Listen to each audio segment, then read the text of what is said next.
Bonjour à toute la communauté libre et riche et bienvenue pour une nouvelle vidéo. Il y a moins d'un an de cela, nous avons commencé une merveilleuse aventure motivée par le désir de rendre service aux personnes en difficulté financière ou qui ont du mal à gérer un budget et qui souhaitent en finir avec leur situation précaire relative au manque d'argent. En effet, nous vivons une époque de consommation où tout est tentation. Il devient par conséquent difficile d'y résister et donc d'épargner. Aussi, nous avons créé la chaîne Libre et Riche dans l'unique but d'aider le maximum d'entre vous. Les vidéos que l'on diffuse toutes les semaines représentent une somme de travail énorme et nous demandent beaucoup de temps, mais grand est notre enthousiasme et satisfaction de lire vos commentaires d'encouragement. Alors merci pour répondre présent toutes les semaines, car nous venons de passer le cap des 10 000 abonnés. Aussi, pour cette occasion, nous avons mis au point une application Excel extrêmement complète qui va vous donner les moyens d'organiser au mieux vos comptes, administrer vos finances, faire une gestion des dépenses, actifs, passifs et surtout mettre en application la stratégie des 6 comptes que nous avions dévoilée dans une précédente vidéo que vous pouvez retrouver en cliquant sur l'icône qui apparaît en haut à droite de l'écran. Désireux de diffuser un contenu de qualité et devant la complexité de celui-ci, nous avons pris du retard et nous vous prions donc de nous en excuser. Nous allons donc tout au long de cette vidéo spéciale 10 000 abonnés présenter et expliquer comment utiliser les tableaux Excel. Convaincu qu'ils vous seront d'une grande utilité, donc c'est parti.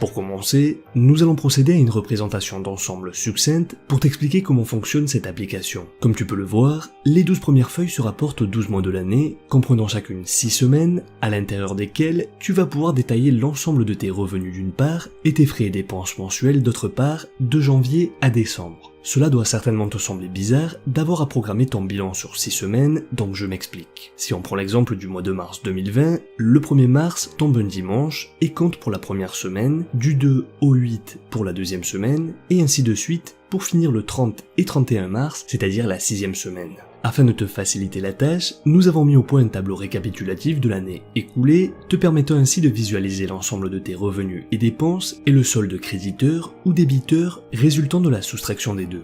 De plus, ce graphique aux différentes couleurs t'aidera de façon ludique à gérer ta comptabilité. Le tableau ci-après prend toute son importance lorsque tu appliques la méthode des 6 comptes que nous avons expliqué si tu te souviens bien dans une vidéo précédente que je te recommande de voir si ce n'est pas déjà fait. Ce bilan informatique a l'avantage d'être clair, convivial et surtout pratique, ce qui va permettre même à un débutant de quantifier les sommes d'argent issues de ses actifs et passifs dans le but de planifier les investissements et ainsi pouvoir détecter l'origine des dépenses et le cas échéant les diminuer voire les supprimer. Enfin, la dernière fenêtre est une sorte de récapitulatif toujours aussi visuel et ludique puisque d'un seul coup d'œil apparaissent les revenus annuels et de manière extrêmement détaillée. Nous allons également y revenir, sache toutefois que cette partie va s'avérer être d'une importance capitale qui te permettra de réaliser qu'il n'y a pas de petites économies.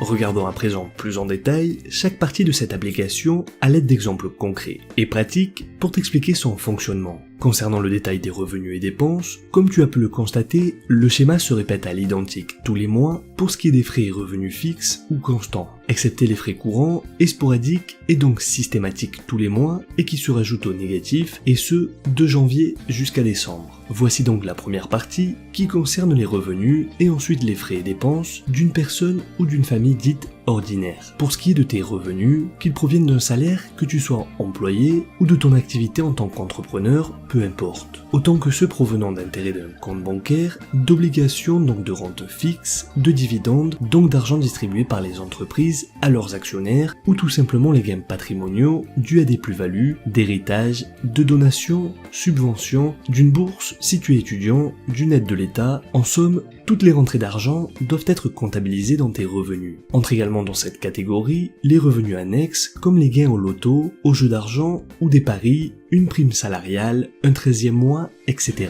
Enfin, la deuxième partie, qui se trouve ici en bas, concerne les frais, c'est-à-dire l'argent que tu vas dépenser dans la vie courante. L'intérêt de cette partie est de te permettre de prendre conscience de tes réelles dépenses et ainsi constater en toute lucidité à quoi est employé ton argent chaque mois. Pour te simplifier le maniement de ce tableau, nous l'avons divisé en 2 parties. La première regroupe l'ensemble de tes frais fixes et mensualisés, comme par exemple le loyer ou un prêt d'emprunt de ta maison, la taxe foncière, taxe d'habitation, mutuelle santé, assurance maison, électricité, eau, téléphone, internet, etc., etc.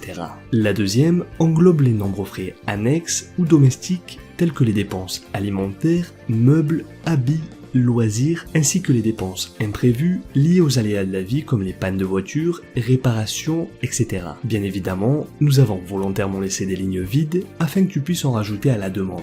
Ton unique labeur consiste donc à lister l'ensemble de tes dépenses. Pour démontrer sa fonctionnalité, nous allons prendre l'exemple d'une personne qui perçoit tous les 10 de chaque mois un salaire de 2000 €, ce qui correspond donc à la deuxième semaine.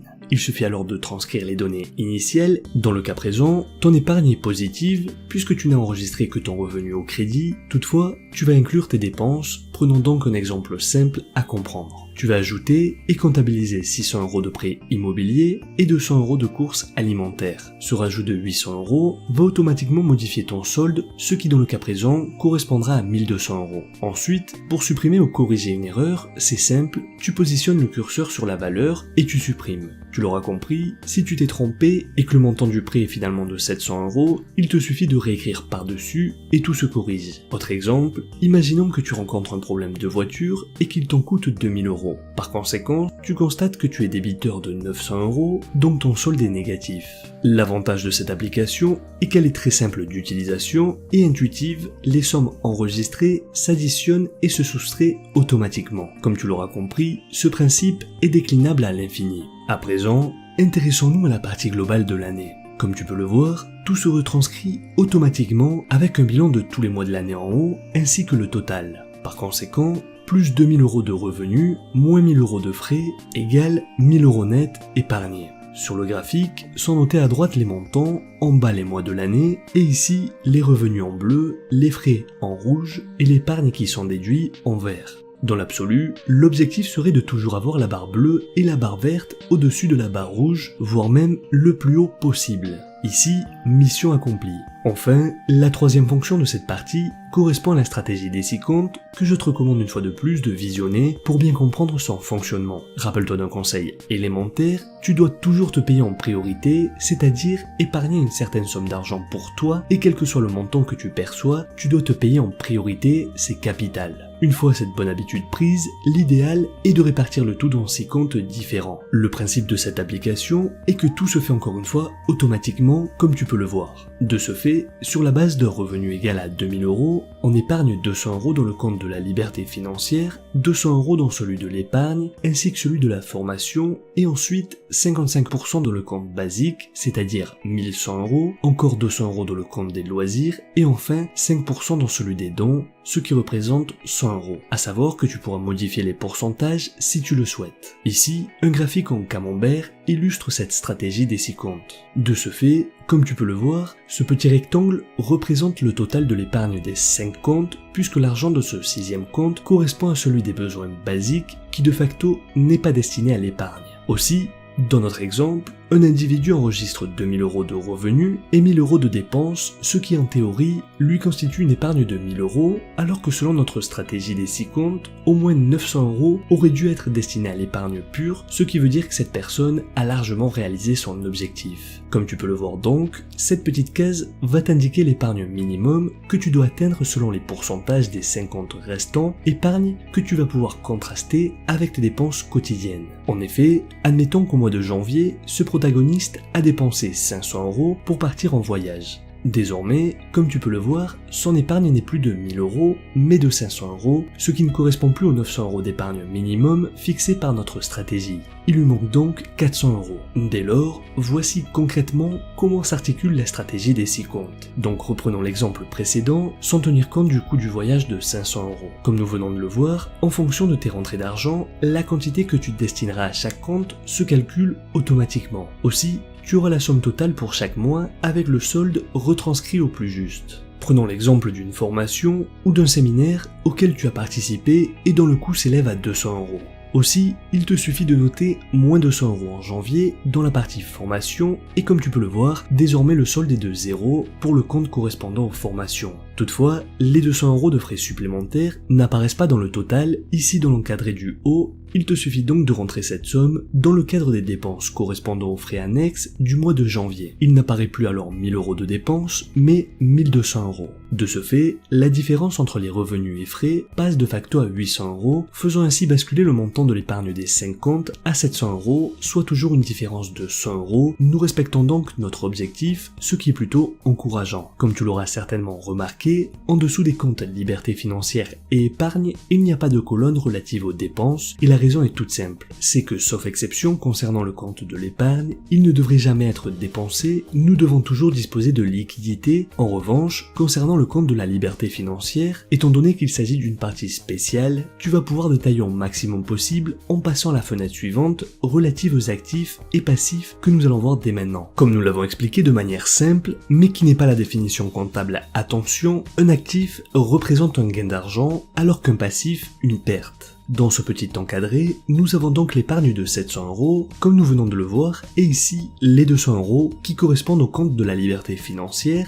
ainsi que son solde juste en dessous, qui est donc pour l'instant de 200 € également. Imaginons donc que tu achètes 200 € d'actions de l'entreprise X. En théorie, celles-ci sont considérées comme étant des actifs, puisque vont potentiellement te faire gagner de l'argent. Donc tu vas comptabiliser cette nouvelle donnée. Attention toutefois, au moment d'enregistrer ces 200 €, il te faudra apposer le signe moins, comme tu peux le voir, sinon cela risque de fausser tous les calculs. Pour cela, tu as le petit message ici qui met négatif ou positif. On appuie sur entrée, et comme tu peux le voir désormais, le solde est de 0 € et parallèlement, l'épargne diminue de 500 € puisque l'on vient d'acheter pour 200 € d'actions. Si maintenant nous allons sur le tableau du global de l'année et nous regardons le compte liberté financière, on voit que le solde s'est automatiquement modifié pour être à 0 ainsi que l'épargne qui est passée à 500 €. Pour terminer, si tu as acheté ces actions au mois de juillet, il te faut aller au mois de juillet et noter comme dépense de frais financiers et encore une fois, tout est calculé automatiquement. Comme tu peux le voir, grâce à cette application, tu vas pouvoir visualiser rapidement l'ensemble des frais, revenus,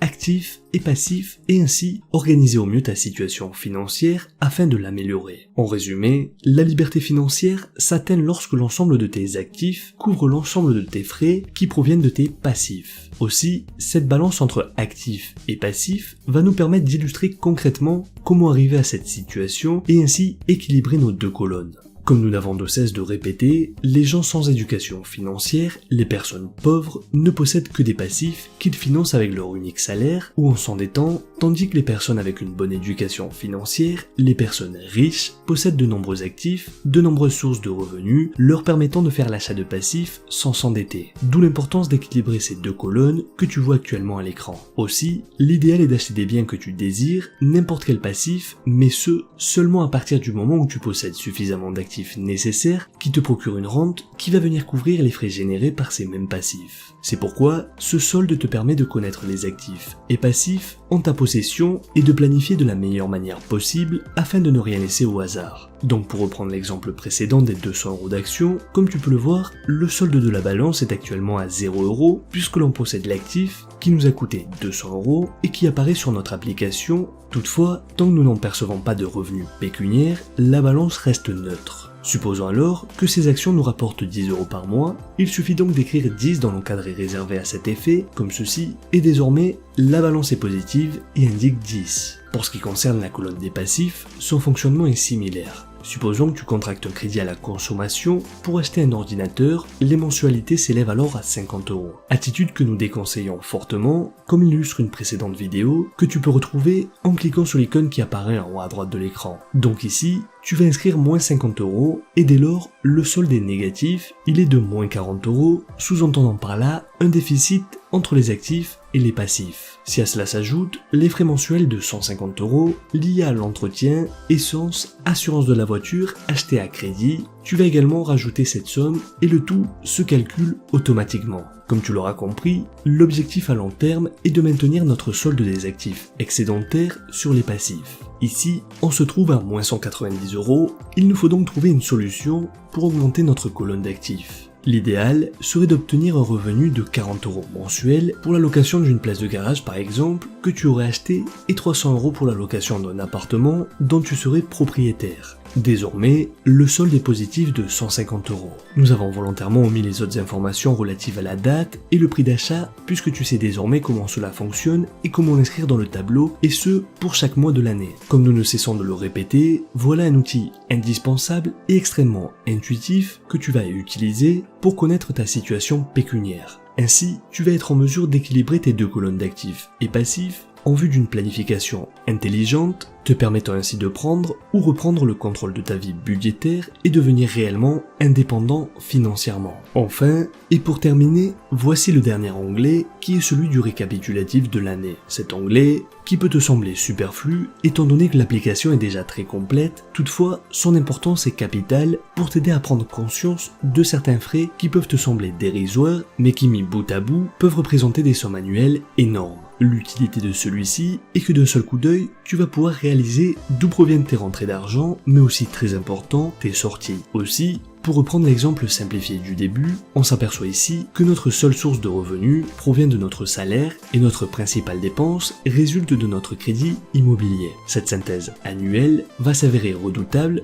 puisque révélatrice de l'ensemble de tes frais, supposés être de petits frais comme les cafés quotidiens, paquets de cigarettes, les repas de midi, au restaurant ou fast-food, etc. Tu réaliseras ainsi qu'au bilan de l'année, toutes ces dépenses dérisoires représentent une vraie fortune et que tu aurais pu épargner pour faire l'acquisition d'actifs qui auraient pu te générer une rente pour toute ta vie. Voici donc le fonctionnement de cette application Excel qui, je l'espère, te sera d'un grand secours et bénéfice pour t'aider à passer le cap de la théorie à la pratique. Avant de terminer, nous tenons à signaler que notre politique est de mettre à votre disposition des vidéos de qualité, instructives et les plus claires possibles pour vous aider à réussir dans vos projets. Aussi, lors de précédentes vidéos, nous avons déjà offert de nombreux cadeaux et outils que tu peux retrouver sur notre chaîne YouTube dans la liste de reproduction intitulée Cadeaux livrés riches. Cependant, nombre d'entre vous nous demandent où et comment télécharger ces applications. Pour ce faire, il suffit tout simplement de visiter notre site internet libreriche.com en cherchant sur Google ou en cliquant sur le lien se trouvant en description de la vidéo qui te redirigera directement sur l'article. Suite à cela, il te suffit de t'abonner à la chaîne, nous donner un like sur Facebook, nous suivre ou partager cette vidéo avec tes contacts afin de nous montrer que tu nous soutiens, ce qui te permettra de débloquer l'accès au téléchargement de cette application et en tirer pleinement profit. Bien entendu, ce n'est encore que le début de la chaîne Librairie Riche, le début, nous l'espérons, d'une longue aventure. Aussi, nous souhaitons encore une fois te remercier car nous avons largement dépassé les 10 000 abonnés. Bref, j'espère que cette vidéo t'a plu, n'hésite pas à donner ton avis en commentaire, si ce n'est pas encore fait, n'hésite pas à donner un like et t'abonner à la chaîne est très important. Active la cloche pour être le premier informé lorsqu'une nouvelle vidéo est publiée. On se retrouve très vite pour une nouvelle vidéo, rappelle-toi que l'on reste en contact sur Facebook et Instagram, et rappelle-toi que la différence entre ce que tu es et ce que tu veux être réside dans ce que tu fais. Deviens libre et riche.